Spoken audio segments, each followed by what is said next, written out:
the times, early doors, Jamie, King Kodiak with a 1:31.2, which is pretty tasty to kick things off with. Unbelievable scenes out on track, Jamie, as Nashif pips King Kodiak to pole with a 1:31.2. Tony up there with a 1:31.3. Thegs up there, 1:31.4. Psycho Lizard in the 1:31 club, Jamie. It is unbelievably close. King Kodiak and Dazza and Zerone, Jamie, break through to the 1:30 club. Jamie, can we just say this? The top 13 races are split by less than a second. King Kodiak, Zerone, Bobber split by a Nat Nadja at the top of the league. Wowzers. We've got King Kodiak, Zerone, Bobber as your top 3 in qualification. Are you ready, Ryan? I don't think I am for this, Jamie. I don't think I am. You excited though? Do it in 3, 2, 1. Let's go racing, ladies and gentlemen. Brands Hatch Season 20 touring cars. Let's get it on. And what a little move that is from Dazza straight up to 2nd place. Bobber up to 3rd place. Jamie Zerone down in 5th place. Not had the best start at all with Chambernator looking to make some moves, although he is losing places fast. But King Kodiak gets away early, down further down the back. It seems like we don't have much carnage going on. Jamie, get us that first corner. We've done that one, mate. We're on like the 4th corner. Yeah. I don't think there was any carnage at all, Ryan. Very clean from the whole grid, but up front, my boy Dazza, he's making the easy early move, I should say, on King Kodiak. And he snatches that 1st place. Bobber also up to 3rd. Tony up to 4th. Zerone with a terrible start. The big loser there, Ryan, going down to 6th place. Crichton with an excellent start as well, up to 7th. And let's get a look at this Britney Spears boy up to 9th. Yeah, great start from a lot of the drivers. It is toasty at the top, though, as cars come very close together. We got 2 ways, 2 people going into one corner, 3 cars going into one corner. It's all kicking off here. McFly, who did actually qualify quite strongly down in 19th place now, he's got Mr. Richard 2 in and around him. So much traffic on the track, Jamie. There's cars coming off and they're coming across. Oh my word. Oh, look at all this, right? Look at the train of cars. It would just jump down a bit so we can get that camera angle again. Look at that. There's cars endlessly. This is absolutely fantastic. Brilliant driving from everyone, Ryan. He's got the lead back, Ryan. Sorry, yes. Zerone's dropped all the way off the pace now, down to 17th place. But King Kodiak has got that move done on Dazza, as Jamie said. Bobber's not far behind, though. And waiting in the wings is Nashif and Theg to pick up any pieces. The top 3 racers holding on to each other's coattails as they make it some excellent racing. Looks like Bobber's going to try and slip one down the inside of Dazza here and hit him, baby, one more time. And he does just about push him out. Dazza forced to go a little bit wide, had to get on the brakes to allow that move to happen. But all that does is allow King Kodiak to extend his lead to a 2nd at the top, though. And Nashif gets a little bit closer from behind as well. Wow, Jamie. Here we go. Crichton was up to 7th, Ryan, but he's right in the thick of it now. Literally surrounded, pinned in like a box by other cars, Ryan. Where does he go? Well, he's going to try and go down the inside, but there's going to be not much room to react in there as he's battling with Frimo round that corner, and they just about get there with keeping all the parts of their car still intact. But oh no, there's an absolute thunderhammer from Psycho Lizard. Just comes out of nowhere like John Cena and just tries to take him out. But look, if we can have more Britain cuts tonight, that would be sensational. Whoa! And she's definitely gone one more time there. She is gone. Oh, I couldn't even catch him. Right. There he is. He's completely the wrong way. Zerone, Ryan, having absolute. Oh no. So awkward. Actually, as Dazza comes in very early, Ryan. Dazza has decided to pit already. Ryan, the lead is under serious threat here. Bobber really laying down the hammer on King Kodiak, trying to dethrone him, trying to commit regicide in front of our very eyes, Ryan. Is he going to get away with it? He's looking very, very racy with King Kodiak. King Kodiak trying to defend. Of course, though, Jamie, I think they'll both end up just flying into the pits after this as well, though, which could make it really interesting. So, wow. Here comes King. I've actually lost him. Here comes Dazza. It's going to be close, Ryan. It's going to be close. I think he'll do it. He will do it. Who? Dazza will do it. You think he'll have the overspeed going into this corner. Oh, look how close this is. King's going to get those tyres up to temperature, Ryan, in these wet conditions. He's got to find the new braking points. Dazza needs to act now. He needs to attack now, Ryan, and take advantage of King while he's learning his way around the track. But Dazza going wide there, Ryan. That's not going to help him. Actually, Nashif did pit. And he's come out in front of King. Yeah. Has Nashift inherited the lead, Ryan, by 5 seconds under our very eyes? It looks that way. He definitely pitted, didn't he? He definitely pitted, yeah.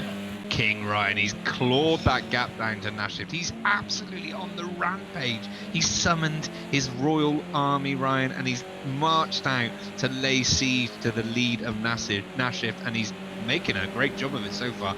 Almost right on his tail here, and surely, Ryan, a pass looks inevitable. Well, the only thing I'll say is, oh, Nashift, come on, mate. I was just about, Wow.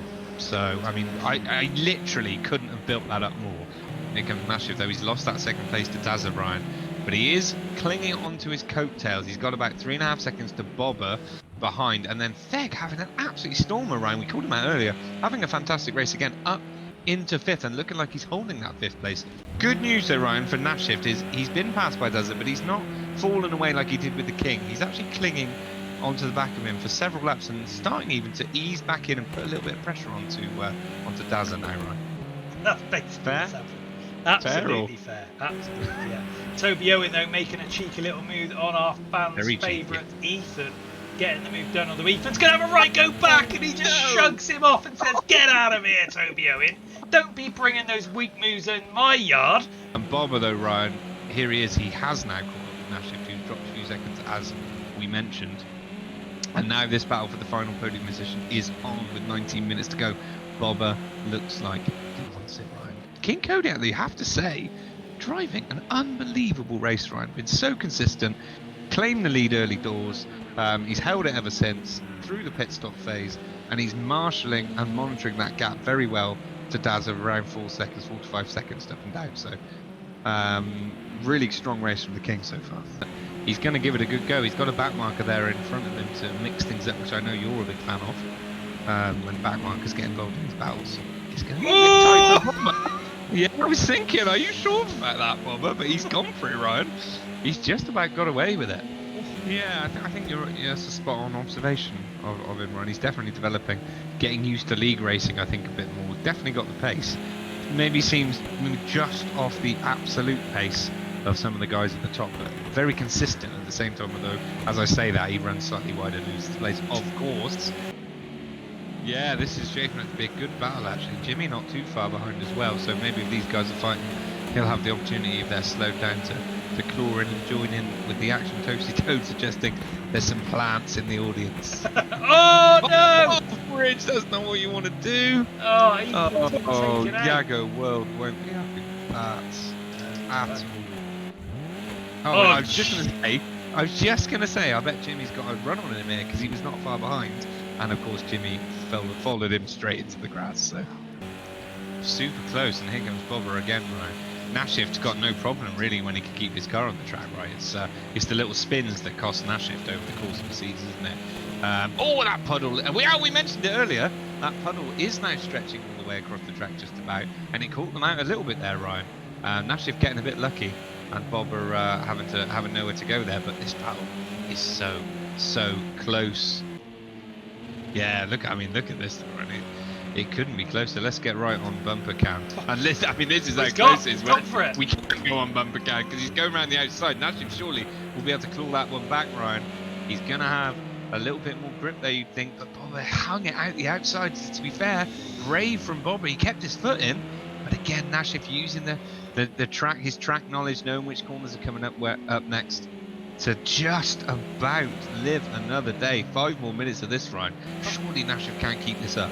It's like a game of chess. Bobber spied a little bit of an entry. Nashift has opened the door down the inside when perhaps he didn't want to. He's gone wide. He's finally given him the gap. He's been positioning his car so well for the last few, but Bobber just saw the opportunity, was like a rat up a drain pipe, Jamie, and got in there when he could. So a good battle here, Ryan, 20th to 21st, and just ahead there, we've also got the blue car of Ethan, Ryan. Oh, there's jam splatter, runs wide! And wow, I had a hiccup at the same time there. That was dramatic tension. And yes, a mistake from jam splatter there in that puddle. But Buzzawhack versus Primo, Jamie. Battle for the ages. battle for 15th. I can guarantee you that, Ryan. Quick update as well. Nash is still very close to Bobber, but has picked up a 2-second penalty, Nash, so it will make it difficult, even if he does get the move done with less than a minute to go, for him to take that 3rd place. So looking like a King, Dazza, Bobber podium. What a podium that is, Ryan, for the first race. And King will be absolutely buzzing to start the season with a victory, I'm sure. Speaking of people who's put in a really good show tonight, and with 15 seconds to go, I'm going to mention him for the first time tonight. Took in 9th place. Yeah, solid race, and Crichton as well. Those two always magnetically glued on track together, aren't they? Literally always for 20 seasons now, basically. 9th and 10th, good showing from both of those. Psycho up to 13th. Tyrone actually up to 12th, Ryan. You have to say, actually a pretty good recovery, considering he went from pole to 26th back to 12th. So certainly an eventful race, you'd say. But there we go, Ryan. There it is. As the sun starts to come out to crown our new king, Mr. Kodiak crosses the line to take the victory. We've got King Kodiak, Dazza and Bobber making your top 3.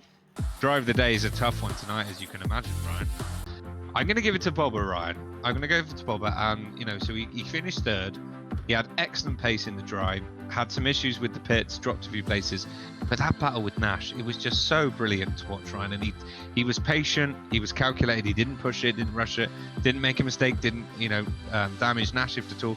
Got the move done, took that podium in fantastic and very impressive style. Right, so I'm going to go for Bobber.